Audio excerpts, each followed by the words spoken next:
Hello, everyone, and good afternoon. I hope you're not sleeping after that wonderful lunch we had. I'll try to keep it short because I know I will be talked about.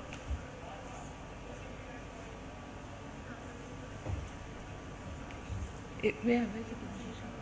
Can you run the presentation, please?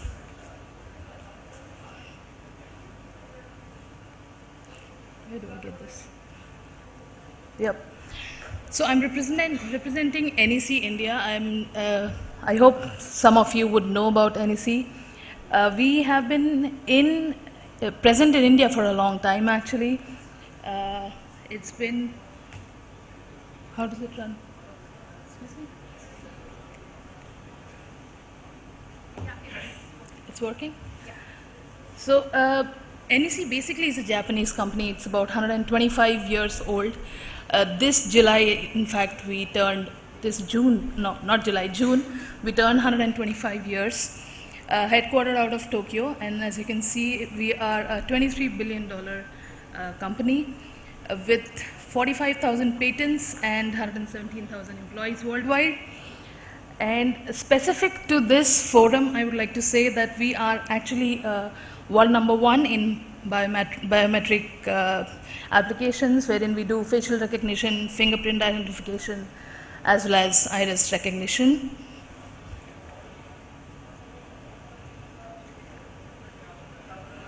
This is an introduction to NEC India. As I said, we are present in India for the past about 40 years now. We are mainly in the key domains that we work in are public safety, smart transportation, unified collaboration and communication. We have a global development center based out of Noida in India. We are into telecom and submarine, smart logistics, and enterprise solution. When I say telecom and submarines, what we actually do is we lay underground cables, submarine cables, to connect various islands. In fact, if you guys know about the Andaman and Nicobar Islands or the Lakshadweep Islands, the project of connecting these islands to the main India subcontinent, the underground cable was laid by NEC. And it is quite a proud thing for me because I myself belong to Andaman and Nicobar, so it's special for me as well. In NEC, we are headquartered out of Noida. We have an employee strength of about 6,000 plus, and I'm not sure if you can see the certifications. We have the various ISO certifications as well with us. The key technologies that we work in are in IoT, DC cloud, biometrics, one of the most important ones, and we've been working on that for a long time in India. In fact, the Aadhaar program in India, the fingerprint recognition, is actually done by NEC. We are into big data as well as in automation.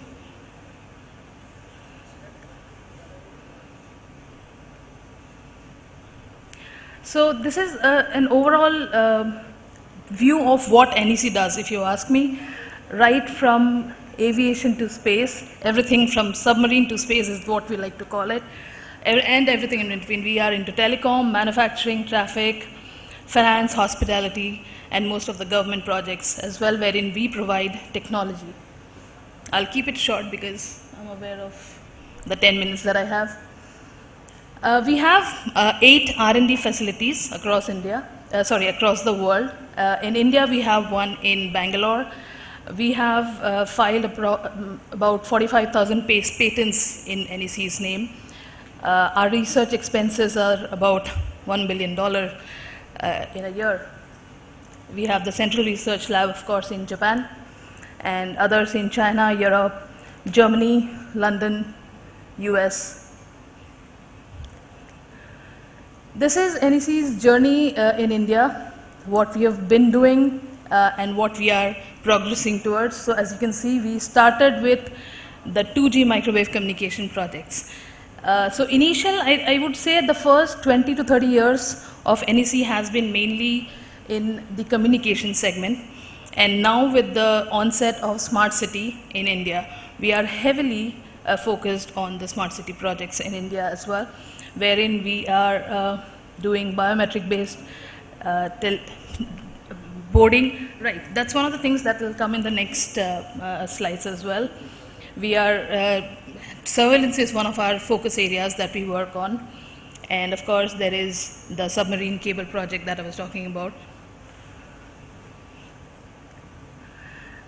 So what we have done is we've taken two major focus areas which I would like to present to you. One is the public safety and smart city projects that we have done and our capabilities. So we are into law enforcement and border control, wherein we assist the police department. We are into government, wherein national and digital government infrastructure. We are into aviation, wherein we provide the airport authorization, wherein you must have gone through one of those gates in any of the airports, wherein you just have DigiYatra on your phone, and if you register on it, you can just pass through without the requirement of any boarding pass that you need. And of course, smart and safe city is one of the major areas that we work on. Down below, if you can see the MI Command, MI City, MII, these are our recently launched products that we have with NEC, wherein we are providing a central control center through MI Command. The MI City is a citizen engagement portal, and MII is an intelligent video analytics portal that we have. These are some of the case studies under public safety that we have. If you see, the green ones are the smart and safe cities that we have done. We've done in Saharanpur, we have done in Silvassa, we have Hubli Dharwad, Kalyan Dombali, Meerut, Delhi, Gurgaon, and Tirupati and Trivandrum as well, wherein we are doing smart city projects. We are doing the Aadhaar identification that I was talking about, right? That is done by us too.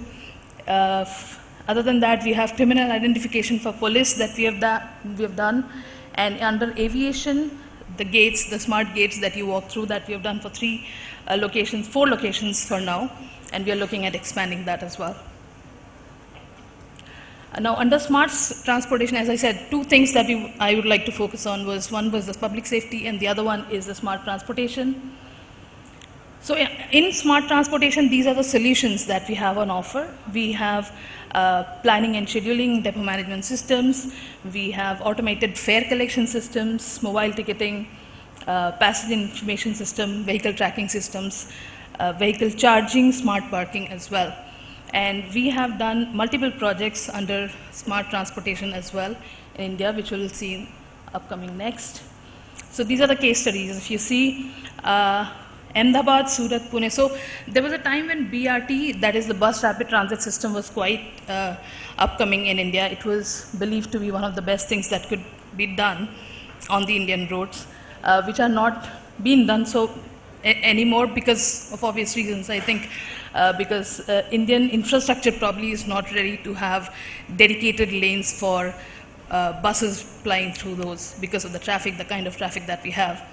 So Ahmedabad, Surat, Pune, Hubli, Dharwad, these are all 4 BRT projects that we have done, wherein we have provided fare collection system and traffic management system, as well as depot management system and planning and scheduling.